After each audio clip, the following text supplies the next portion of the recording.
साथियों नमस्कार। मैं ज्योतिष गुरु डॉक्टर विकास पांडे। आप देख रहे हैं मेरा यूट्यूब ज्योतिष चैनल ज्योतिष गुरु विकास पांडे। अपने इस चैनल पर आप सभी लोगों को काफ़ी लंबे समय से मैं ज्योतिष सिखा रहा हूँ। आज इसी श्रृंखला में एक नया वीडियो आपके लिए लेकर आया हूँ। मेष लग्न में यदि छठे भाव में चंद्रमा बैठा हो तो उसके क्या फल होते हैं। इससे पहले मैं आपको मेष लग्न में 5वें भाव में चंद्रमा अगर बैठा हो तो क्या फल होते हैं इसके बारे में डिटेल बता चुका हूँ। आज भी मैं आपको बहुत महत्वपूर्ण और मुख्य बिंदुओं पर चर्चा करूँगा, क्योंकि कंटेंट्स मैं आपको हमेशा अच्छा देना चाहता हूँ ताकि आप सटीक विश्लेषण करें। हम चाहें तो छठे भाव में चंद्रमा का बहुत लंबा चौड़ा विश्लेषण कर सकते हैं, परंतु जो अति आवश्यक चीज़ें हैं वो इस वीडियो में डालना आवश्यक है और जो आपके लिए बहुत ज़्यादा काम की हैं। तो हम देखते हैं कि यहाँ पर जो आपके सामने स्क्रीन पर दिख रहा है कि यहाँ पर मेष लग्न है, यानी कि पहले घर में 1 नंबर डला हुआ है, इसको हम कहते हैं मेष लग्न। और मेष लग्न में जहाँ पर 6 नंबर लिखा हुआ है, यहाँ पर मैंने आपको मेंशन किया है चंद्रमा, जहाँ पर कि कन्या राशि आ रही है। अगर किसी भी व्यक्ति की कुंडली में मेष लग्न में छठे भाव में चंद्रमा बैठा हो तो ऐसे व्यक्तियों के साथ ये रहता है कि इनका मानसिक उत्साह थोड़ा सा कम रहता है, एनर्जेटिक थोड़े से कम रहते हैं। इनका जो उत्साह है वो हमेशा कम रहता है। इसलिए यदि कोई व्यक्ति इनके साथ ऐसा है जो इनके उत्साह को बढ़ा सके, इनका हौसला अफजाई कर सके, इनके मोराल को बढ़ा सके, तो ऐसे व्यक्ति कई चीज़ों में सफल हो जाते हैं। आगे हम देखते हैं कि इनके जन्म से, जब भी ये पैदा होते हैं, जिस घर में इनका जन्म होता है, तो इनके भाग्य के द्वारा घर और परिवार में काफ़ी तरक्की होती है। तो इसका मतलब ये है कि यदि इनका जन्म जहाँ पर भी होता है वहाँ उस घर परिवार में खुशियाँ आती हैं।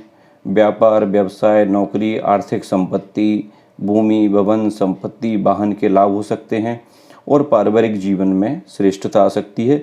तो हम ये कहेंगे कि अगर इनका जन्म हुआ है तो उस घर में निश्चित तौर पर सभी लोगों की भाग्योन्नति होती है। अगर नेचर वाइज तुलना करें तो इनका जो नेचर है वो बहुत सॉफ्ट होता है। बाय हार्ट बहुत सॉफ्ट नेचर के होते हैं और हेल्पफुल बहुत होते हैं। दूसरों की भलाई करने में, लोगों की हेल्प करने में ये हमेशा आगे बढ़ चढ़ कर हिस्सा लेते हैं। समाज सेवा के काम में भी इनकी बड़ी रुचि रहती है। मित्रों की, रिश्तेदारों की, परिवारों की, बहन भाई, सभी घर के लोगों की मदद करने में ये हमेशा एक्टिव रहते हैं और हमेशा आगे बढ़ चढ़ कर हिस्सा लेते हैं। अगर कार्य और व्यापार की दृष्टि से देखा जाए तो कैरियर वाइज इनके नौकरी व्यापार में बार बार परिवर्तन होते हैं। यदि किसी स्थायी नौकरी में है तो इनके ट्रांसफ़र बहुत होते हैं, और यदि किसी स्थायी व्यापार में ये हैं तो इनको व्यापार के लिए बहुत ज़्यादा ट्रैवल करना पड़ता है। हालांकि वो ट्रैवल इनके लिए बहुत ज़्यादा लाभदायक होता है।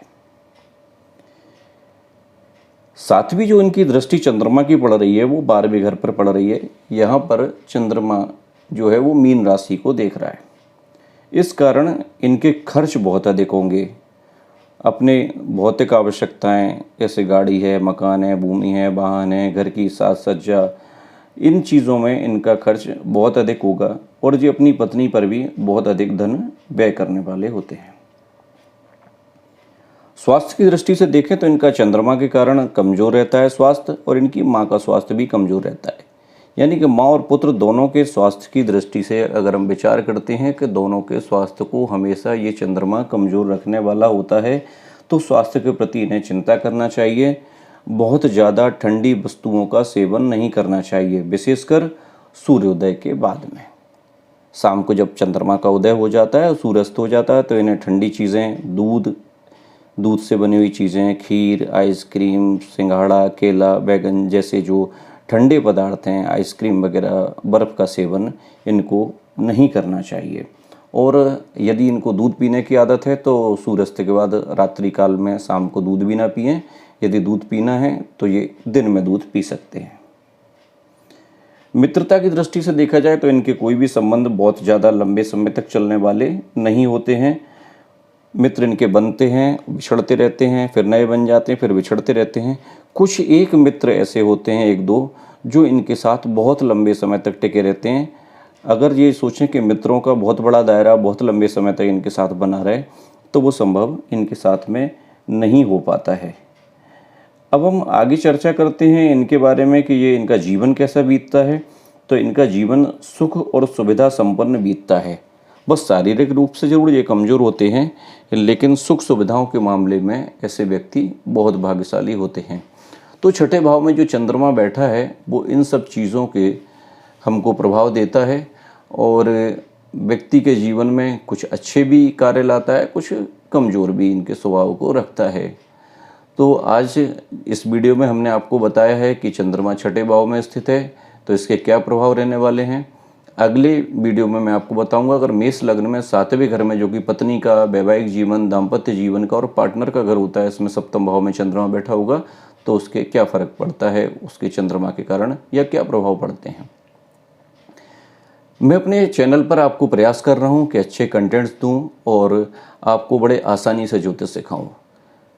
प्रयास यही है कि आपको कोई भी क्लिष्ट भाषा में ना समझाऊं या ऐसी चीज़ें ना समझाऊं कि जो आपको समझ में ना आए। मेरा उद्देश्य यही है कि आप बहुत सरल भाषा में ज्योतिष सीखें। अब मैं आपसे एक बात ये कहना चाहता हूँ कि यदि आपको मेरा वीडियो अच्छा लगा हो तो मेरे इस चैनल को सब्सक्राइब करें, लाइक करें और अधिक से अधिक शेयर करें, जिससे कि मेरा हौसला बढ़े और आप लोगों को मैं नए नए वीडियो नित लेकर आऊँ और आप लोगों को ज्ञानवर्धन कर सकूँ। इसी के साथ धन्यवाद। अगली वीडियो में फिर मिलेंगे एक नए विषय के साथ में।